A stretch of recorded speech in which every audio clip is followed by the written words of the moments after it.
కౌరవులు, పాండవులు అన్నదమ్ముల్లా కలిసి ఉండాల్సిన టైంలో వాళ్ళల్లో వాళ్ళు విభేదాలు పెట్టుకోవడానికి ధర్మరాజు ఆడిన జోదమే మొట్టమొదటి కారణం. ఆ జోదం గురించి ఇప్పుడు ఎందుకు? ఎప్పుడో మహాభారతం టైంలో జరిగిన దాని గురించి ఇప్పుడు ఎందుకు మాట్లాడుతున్నాం అంటే ఖచ్చితంగా మాట్లాడాలి. ఒక సిగరెట్ తాగితే, మందు తాగితే ఆరోగ్యానికి హానికరం అంటారు కానీ బెట్టింగ్ యాప్స్‌కి అలవాటు పడి బెట్టింగ్ ఆడితే ఆరోగ్యానికి కాదు మీ జీవితాలకే ప్రమాదం అని ఎందుకు ఎవరు చెప్పరు? ఇన్‌స్టంట్ మనీ, చాలా ఫాస్ట్‌గా మనీ రావాలి, చాలా ఫాస్ట్‌గా గ్రో అవ్వాలి. నిజంగా ఆశపడే ప్రతి ఒక్కళ్ళలో ఉంటది.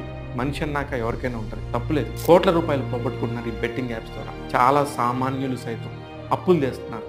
అది సెల్ ఫోన్‌లోనే ఉండటంతోని ఎవరితోని ప్రమేయం కూడా లేదు. ఎవరికి వారు బెట్టింగ్ ఆడుతున్నారు.